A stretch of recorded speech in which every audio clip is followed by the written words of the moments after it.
Oh, hello. I'm Dr. Michael Agron. People call me Dr. A or just Doc. I am a doctor, and a medical doctor with a regular medical degree that I got from a regular accredited medical school. I went to the University of Virginia, and then after that, I went to UCLA for internship and residency. I have been emergency room doctor for 46 to 47 years, going on 47 now. And I still work full-time in the emergency room. I work 12-hour shifts and see lots of patients. I love what I do. I wanted to do this for many, many years. A lot of it starts from when I actually grew up. I was born in New York and a year later moved to Oak Ridge, Tennessee. My dad was one of the scientists working on the atomic bomb in World War II, and Oak Ridge was part of the Manhattan Project. There was a lot of push in my family for education. My mom was a math teacher in a high school and then in a college, and my dad worked for one of the labs for the atomic bomb project.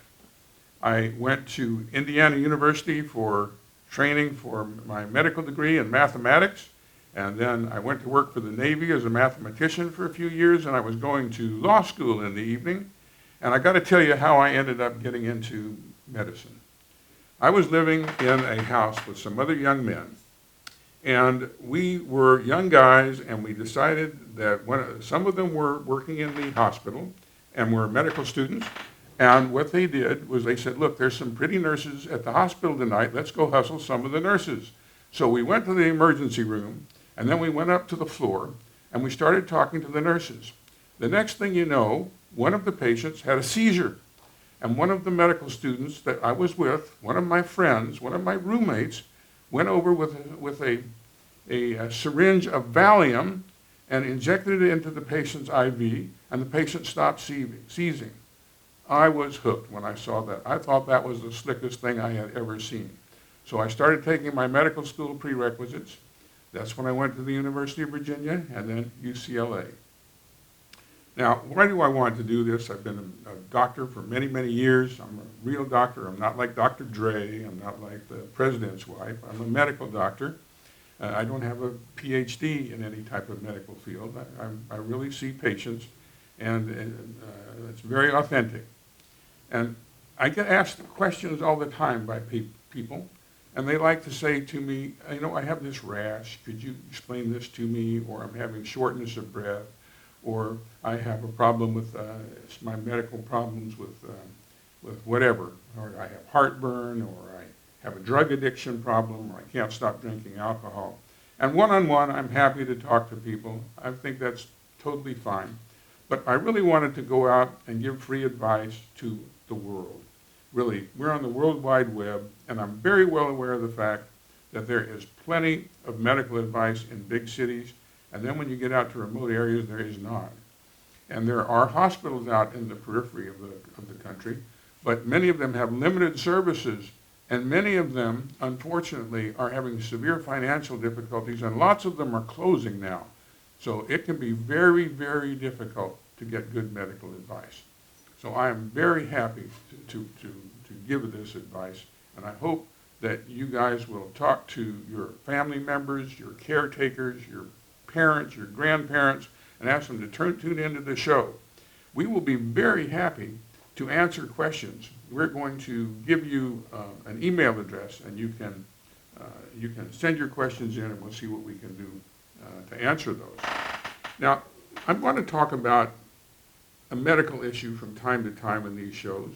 I want to talk about a lot of things, but one thing that's been on my mind a lot that I've seen is the addiction to fentanyl that we're dealing with this terrible epidemic. Fentanyl is a narcotic.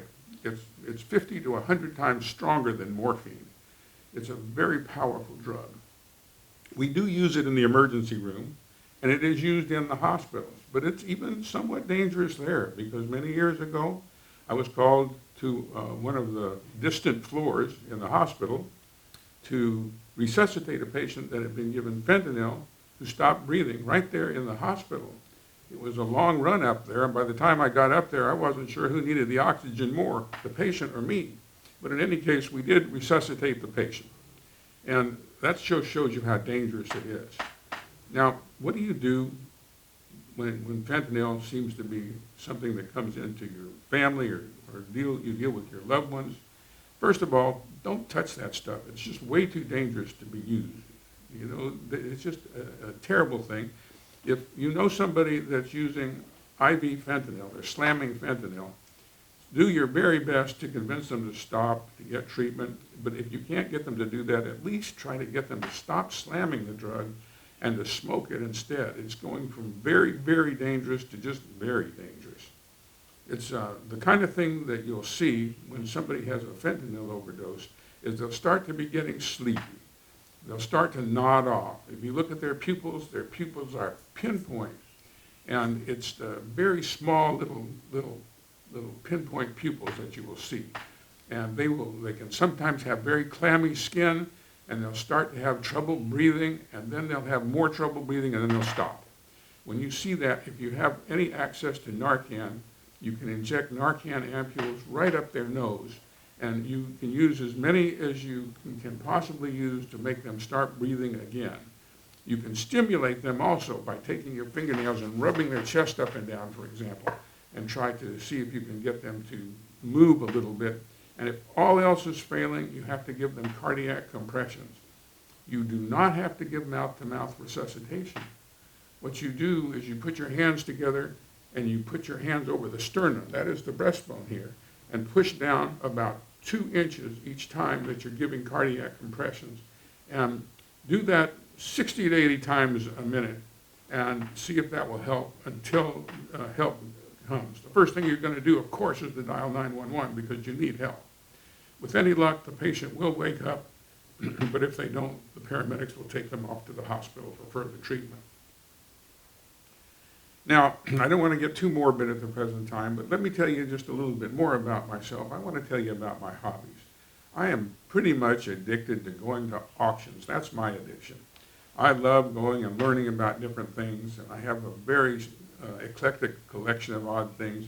I'll show some of these things to you later on in one of the subsequent shows, but I have all kinds of bizarre things around my house, and I'll be happy to show them to you. Some things that are extremely old, thousands of years old, and that's the kind of thing that I love. In fact, I love the road show, the PBS road show, because they have all these fascinating subjects that they talk about.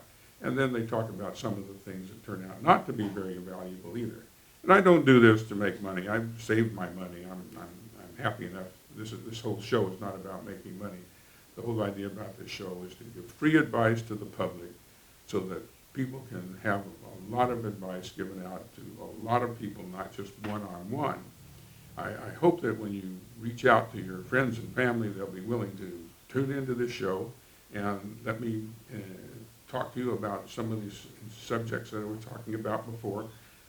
We'll have a joke of the day so that we can keep this light sometimes.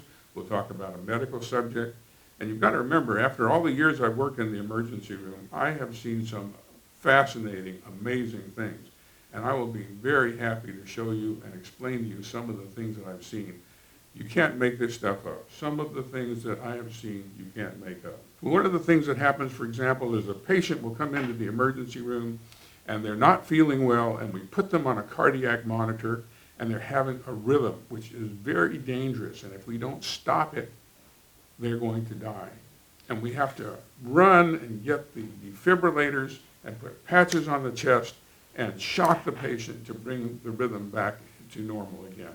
And we have to save a patient's life by doing that. Now, you have to know which rhythms to shock, because you don't want to shock the wrong rhythms, because you can make things worse. But those are the kinds of things that we do. And we are so excited to save lives. We love the excitement. We never know what's coming in the door. And we're very proud people because, like we have a saying, and that saying is, nobody but nobody dies on our shift. Nobody. And that doesn't always hold true. But for the most part, it does. And we're pretty good at what we do. Having said that, I love humor. Now, medicine is probably the best medicine, but humor is the second best medicine. So let's keep things light, and I want to give you the joke of the day.